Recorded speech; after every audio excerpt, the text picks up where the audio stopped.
Good morning. कस्तो अल्छी लाग्यो बिहान बिहान है, तर अल्छी चाहिँ हुनु हुँदैन है। अब चिया खान मन लाग्यो होइन, सानोदेखि लागेको बानी।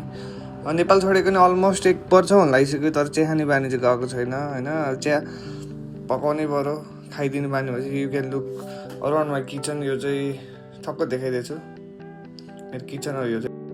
ताजले परिपूर्ण भएको प्रिमियम चियापत्ती। अनि म नुन पनि हाल्छु है चियामा। फेरि कति मान्छेलाई नुन हाल्नु मन लाग्दैन, म थोरै नुनको टेस्ट पनि लिन्छु चियामा।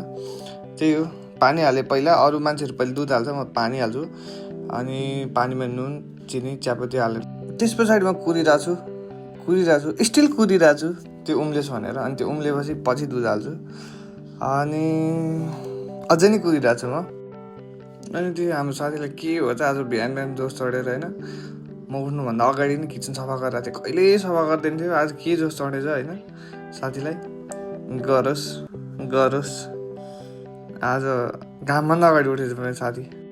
तर खैरक बजार क्या हल्को हुने क्या, उनीहरूको जिउनु यत्रो हल्को हुने हातखुट्टा होइन।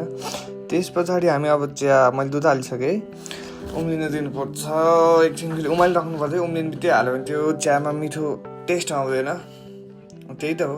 त्यस पछाडि अलमोस्ट अब रेडी हुन लागिसक्यो, त्यो चट्टको खोलिदिने अनि एकछिन उमालिराख्ने। त्यस पछाडि हाम्रो चिया रेडी भएको छ, देख्न सक्नुहुन्छ।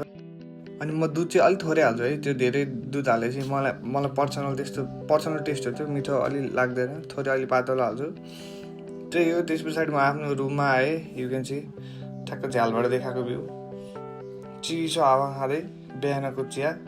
तर यो चियाले पनि होमसिक हुनु दिएको छैन। त्यही हो, अब हेभ अ गुड डे, तपाईँको दिन राम्रो होस्। Thank you for watching, bye by.